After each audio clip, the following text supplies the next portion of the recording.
ఒకరిని చూసి ఒకరము చెడిపోతామే కానీ ఒకరిని చూసి ఒకరము బాగుపడాలన్నటువంటి ఆలోచన కూడా మన మనస్సులోనికి రానివ్వం.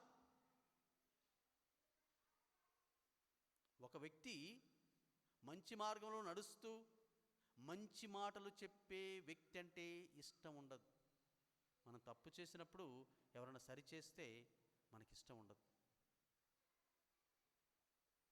ఆ వ్యక్తి మీద లేనిపోని అబాండాలు వేస్తాము, ఎదిరిస్తాము, అవసరమైతే నలుగురిలో నవ్వుల పాలు కూడా చేస్తాం. అందుకే అభంశుభమని తెలియని అమాయకులైన గొల్లల దగ్గరకు దేవదూతలు వెళ్ళి సందేశాన్ని ఇచ్చినప్పుడు వాళ్ళు వెంటనే ఏమీ ఆలోచించకుండా ఆ అర్ధరాత్రిలో కూడా ఒకరిని ఒకరు కూడబలుక్కొని, ఇదిగో పశువుల శాలలో లోకరక్షకుడు జన్మించాడంట, లోకాన్నేలే లోకరక్షకుడు అక్కడ జన్మించాడంట, పరలోకం నుంచి దూతలు వచ్చి మనకు సందేశాన్ని ఇచ్చారు. మరి లోకరక్షకుడు వచ్చినప్పుడు ఆయన దగ్గరికి ఉట్టి చేతులతో వెళ్ళవద్దు అని వాళ్ళు కూడబలుక్కొని తమ మందలో ఉన్న మేలిమిగా మంచి గొర్రె పిల్లలను తీసుకుని వెళ్ళి, మరి పశువుల శాలలో ఏముంటాయి? పశువులే ఉంటాయి కానీ గొర్రెలు ఉండవు. మరి మన పశువుల శాలలో మనము క్రిస్మస్ అప్పుడు మనము పశువుల శాలలో ఏమేమి ఉంటాయి? పశువుల శాలలో గొర్రెలే ఉంటాయి ఎక్కువ శాతం. ఆవులు, ఎడ్లు, తర్వాత గొర్రెలు ఉన్నాయి. మరి ఆ గొర్రెలు ఎక్కడివి? ఇదిగో ఈ గొల్లలు దూత సందేశాన్ని చేకొని వాళ్ళు గొర్రె పిల్లలను భుజాన వేసుకొని వచ్చి సాష్టాంగపడి బాలయేసును ఆరాధించి తమ యొక్క కానుకలను సమర్పించారు. ఎక్కడ దేవుణ్ణి ఆరాధించారు? దేవాలయంలో కాదు, పశువుల శాలలో. అంటే పశువుల శాలని పవిత్రుడైన తండ్రి దాన్ని పవిత్రపరిచి ఒక పవిత్ర ఆలయంగా చేశాడు. సాష్టాంగపడి ఆయన్ను ఆరాధించే విధంగా ఆ పశువుల శాలని ఆయన పవిత్రపరిచాడు. పాపముతో కుల్లి కంపు కొడుతున్న నీ నా మన అందరి ఆత్మలను కూడా ప్రియ సహోదరి సహోదరులరా ఆయన పావనపరచడానికి, పరిశుద్ధపరచడానికి, పవిత్రమైన మనస్సుగా చేయడానికి ఆయన దివిని వీడి భూమికి అరుదించాడు. అది కూడా ఎక్కడ? పశువుల శాలను. ఆయన నివాస స్థానాన్ని, తన యొక్క ఆశీర్వాదాన్ని మనకి ఇవ్వడానికి ఆయన పశువుల శాలనే తన నివాస స్థానంగా ఏర్పరచుకున్నాడు. అదే ప్రియుల మనం యెషయా గ్రంథంలో 60వ అధ్యాయం మనం చూసినట్లయితే అక్కడ యెషయా గ్రంథంలో అక్కడ చెప్తున్నారు, జాతులు నీ వెలుగునొద్దకు వచ్చును, రాజులు కాంతివంతమైన మీ అభ్యుదయమును చూతురు, కన్నులెత్తి నలువైపులా పరికించి చూడుడు, జనులు ప్రోగై నీ చెంతకు వచ్చుచున్నారు, నీ కుమారులు దూర ప్రాంతం నుండి వచ్చుచున్నారు, నీ కుమార్తెలు పసికందల వలె మోసుకొని వచ్చుచున్నారు. ఆ దృశ్యమును గాంచి నీవు సంతసముతో మెరయుదువు, నీ హృదయము ఆనందముతో పొంగిపోవును. ఇక్కడ మనం చూసినట్లయితే సాగర సంపదలు నిన్ను చేరును, జాతుల సొత్తు నీ వద్దకు వచ్చును, ఒంటెల సమూహము నీ చెంతకు వచ్చును, మిద్యాను ఎఫాల నుండి లొట్టె పిట్టలు నీ యొద్దకు వచ్చును. అంటే భూదిగంతాల నుంచి కూడా సంపదలు నీ పాద సన్నిధికి వస్తాయి. ఎక్కడికి? పశువుల శాల యొద్దకి. నీ వెలుగు వాళ్ళకి దారిని చూపిస్తుంది, వాళ్ళ హృదయాలలో ఆనందాన్ని ప్రజ్వలిల్ల చేస్తుంది. మరి ఈ ముగ్గురు జ్ఞానులు భూదిగంతాల నుంచి, వేరువేరు ప్రాంతాల నుంచి మేలిమి కానుకలను, గొల్లలు తమ మందలో ఉన్నటువంటి ఒక మేలిమి పొట్టేళ్లను, బలమైనటువంటి పొట్టేళ్లను తీసుకుని వచ్చి కానుకలుగా సమర్పించారు. అదే వాళ్ళకు ఉన్నటువంటి మేలిమి వస్తువులు. మరి రాజులు అంటే రాజుకి, దేవుడికి, ఆ తర్వాత ఆ రారాజు ఎప్పుడైతే తనను తాను త్యాగం చేసుకుంటాడో దానికి కావలసినటువంటి బంగారాన్ని, పరిమళ ద్రవ్యాలను, ఇవన్నింటినీ వాళ్ళు తీసుకుని వచ్చి దేవాతి దేవుడు, రాజులకు రాజు, ప్రభువులకు ప్రభువుని ఆ బాలయేసుకు నీవు మా అందరికంటే గొప్పవాడవు, ఇవన్నీ నీకు సంబంధించినవే, జాతుల సొత్తు నీ సన్నిధికి పరిగెత్తుకుని వస్తాయన్నారు. లొట్టెపిట్టలు వాటిని మోసుకుని వస్తాయని. ఎన్ని ప్రవక్తల ప్రవచనాలు! ఈ బాలుడు పరలోకాన్ని వీడి భూలోకానికి ఆయన వచ్చినప్పుడు ఈ సాగర సంపదలన్నీ కూడా ఆయన సన్నిధికి చేరతాయి అని. వాటిని ఒంటెలు మోసుకొని వస్తాయి. అది ముందుగానే ప్రవక్తలు ఈ ప్రవచనాలను ప్రవచించారు. అందుకే ప్రియ సహోదరి సహోదరులారా, ఆయన రాజాది రాజులకు, సామాన్యులకు, అందరికీ అందుబాటులో ఉండడానికి ఆయన అక్కడ జన్మించాడు. రాజు కూడా సింహాసనం దిగి ఈ రాజు దగ్గరకు వచ్చి ఏం చేశారు? సాష్టాంగపడి వాళ్ళు తమ కానుకలను సమర్పించారు. అది ఎవరు?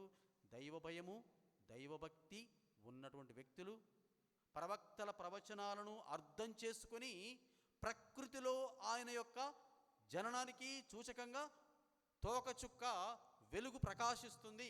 ఆ ప్రకాశాన్ని చూసి ఆ ప్రకాశ పుత్రుణ్ణి వాళ్ళు కనుగొనడానికి ఎక్కడైతే ఆయన జన్మిస్తాడో ఆ జన్మస్థలానికి తెలుసుకుని వారు వచ్చారు. మరి ఒక అధిపతి ఇంకొక అధిపతి వద్దకు వెళ్ళినప్పుడు ఆ అధిపతిని కలిసే అక్కడికి వెళ్ళాలి. మరి ఏ రోజు రాజు వద్దకు వెళ్ళి అడిగినప్పుడు ఆయన పండితులు కూడా అదే చెప్పారు. మీరు వెళ్ళి ఆ బాలుణ్ణి కనుగొని నాకు కూడా చెప్పండి, నేను కూడా వెళ్ళి ఆరాధిస్తాను అన్నాడు. ఇక్కడ ఈ ఇద్దరు వ్యక్తుల్లో ఎవరు దేవుని నమ్మారు, ఎవరికి దేవునికి వ్యతిరేకంగా ఉన్నారు అన్నది వాళ్ళ దుష్ట మనస్తత్వాన్ని బట్టి మనం తెలుసుకోవచ్చు. ఈయన రాజే, వాళ్ళు రాజులే. మరి ఈ రాజులు ఎలాంటి దృక్పథంతో తమ రాజ్యాలను వీడిక్కడ బాలుణ్ణి ఆరాధించడానికి వచ్చారు? వాళ్ళను చూసి ఇక్కడ ఎక్కడ తన సింహాసనం పోతుంది, తన అధికారం పోతుందని దురుద్దేశంతో ఆ బాలుణ్ణి రూపుమాపన నుండి దురాలోచన ఉన్న ఆ హేరోదు రాజు మనస్సు, ఇద్దరు రాజులే, కానీ వాళ్ళ మనస్సుల్లో ఏముంది? ఇక్కడ మనందరం ఇన్ని మనస్తత్వాలు కలిగిన వాళ్ళు ఉన్నాము. ఎవరి మనసులో ఏముందో ఎవ్వరం చెప్పలేము. ఆయన చెప్తాడు. సిమియోను ప్రవక్త చెప్పినట్లుగా, అమ్మా, ఈ బాలుడు సామాన్యుడు కాడు, అనేక మంది యొక్క మనస్సుల్లో ఉన్న మనోగత భావాలను బయలుపరుస్తాడు. అందుకే ఈ ముగ్గురు రాజులు వచ్చి పశువుల శాలలో సాష్టాంగపడి ఆరాధించి సంచులను విప్పి కానుకలు సమర్పించినప్పుడు, ప్రియ సహోదరి సహోదరులారా, ఏ పసిబాలను గురించి అయితే సిమియోను ప్రవక్త ద్వారాగా దేవుడు మరియ యోసేపులకు ఒక సత్యాన్ని ప్రబోధించాడో అక్కడ ఆయన ప్రబోధించకముందే ఇక్కడ పశువుల తొట్టిలో పడుకొని పశువుల శాలలో ఉండే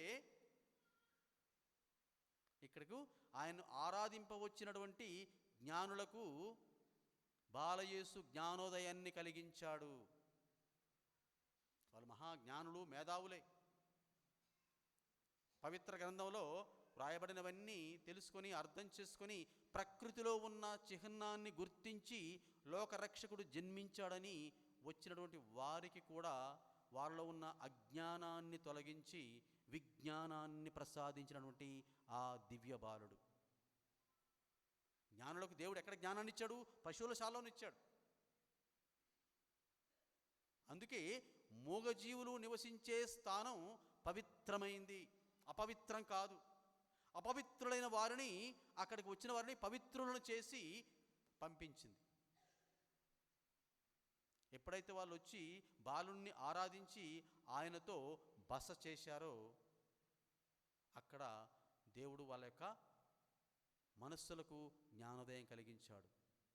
యోసేపు కూడా ఎప్పుడైతే తన మనస్సులో ఒక మంచి ఆలోచన కలిగి ఉన్నాడో, మరియా గర్భము ధరించింది అక్రమంగా అని ఇతరులు చెప్పిన మాటలు నమ్మి బహిరంగంగా కాకుండా ఆమెను రహస్యంగా విడిచిపెట్టాలన్నటువంటి మంచి ఆలోచన తన మనస్సులోకి ఎప్పుడైతే వచ్చిందో దేవుడు వెంటనే దూతను పంపించి ఆమె గర్భంలో ఉన్న శిశువు దేవుని జీవపు వాక్కుతో ఆయన తల్లి మరియ గర్భంలో పెరుగుతున్నాడు. అది జీవపు వాక్కు ద్వారాగా అక్కడ పిండం ఏర్పడ్డది, కానీ అది మానవ ప్రమేయంతో కాదు అని తెలిసినప్పుడు యోసేపు ఆమెను భార్యగా స్వీకరించడానికి తృణీకరించలేదు. ప్రియ సహోదరి సహోదరులారా, మరి ఆ బాలుడే అక్కడ వారికి జ్ఞానోదయాన్ని కలిగించారు. మీకు ఏ రోజు చెప్పినట్టుగా మీరు జాడా తెలుసుకుని మీరు ఆరాధించినట్టుగా ఆయన వచ్చి నన్ను ఆరాధించడు, నన్ను అంతమొందిస్తాడు. అతను దుష్టుడు, దుర్మార్గుడు, దేవుని మార్గానికి వ్యతిరేకంగా వెళ్తున్నాడు. మన అందరి మనస్సులో కూడా ఏరోదు మహారాజు లాంటి దుష్ట ఆలోచనలు మనలో ఉన్నట్లయితే ప్రియ సహోదరులరా, మనం అది తెలుసుకోవాలి. మనలో దుష్టత్వం, దుర్మార్గత్వం, నీచత్వం, క్రూరత్వం, మృగత్వం ఇలాంటివి మన మనస్సుల్లో ఉన్నట్లయితే వాటిని మనం తొలగించుకుంటే జ్ఞానులకు జ్ఞానోదయం కలిగించినట్లుగా ఆ దివ్య బాలుడు అదే పశువుల శాలలో ఉండి మీకు, మాకు, మనందరికీ జ్ఞానోదయం కలిగిస్తాడు. జ్ఞానులు వచ్చి ఆరాధించి ఏ విధంగా జ్ఞానోదయం పొంది వారు వచ్చిన మార్గం వెళ్ళలేదు, ఆ మార్గాన్ని విడిచిపెట్టారు. ఎందుకు? ఆ మార్గంలో వెళ్తే వీళ్ళకి ప్రమాదమే, ఆ బాలుడికి ప్రమాదమే. అందుకే ప్రియులరా, మనము దేవుని సన్నిధికి వచ్చి మరలా మన మార్గంలోనే వెళితే మనం కూడా నాశనమైపోతాము. దేవుడు చూపించినటువంటి మంచి మార్గంలో మనం వెళ్ళినట్లయితే మనము రక్షింపబడతాము. మనం ఎవరి దగ్గరికి అయితే దేవుని సందేశాన్ని తీసుకుని వెళ్తున్నాము వాళ్ళు రక్షణ పొందుతారు. మరి గొల్లలు ఏం చేశారు? బాలుణ్ణి ఆరాధించి వెళ్ళి, ఇదిగో మేము దూత చెప్పినట్లుగా విన్నట్లుగా మా కళ్ళతో